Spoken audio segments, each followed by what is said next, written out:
पण मी सांगतो बघा. तर व्यायामामध्ये कसं आहे, आयुर्वेद म्हणतो की अर्धशक्ती व्यायाम करा.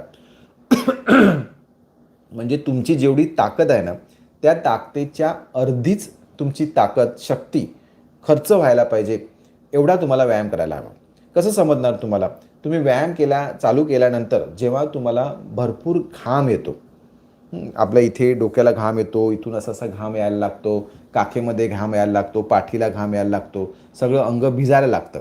ही प्रोसेस कधी होते, की जवळपास तुम्ही व्यायाम चालू केल्यानंतर साधारणपणे एक 20, 25, 30, 40 मिनिटानंतर हे प्रोसेस होते.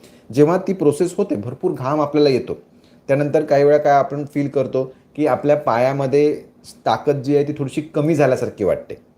किंवा आपल्या मसल्समध्ये ताकद जी आहे ती थोडीशी कमी झाल्यासारखी वाटते. थोडंसं आपल्याला थकल्यासारखं वाटायला लागतं. ही जेव्हा सिच्युएशन येते, त्यावेळी आपल्याला व्यायाम जो आहे तो थांबवणं आवश्यक आहे. जेव्हा आपल्याला दम लागलेला असतो, म्हणजे बोलता येत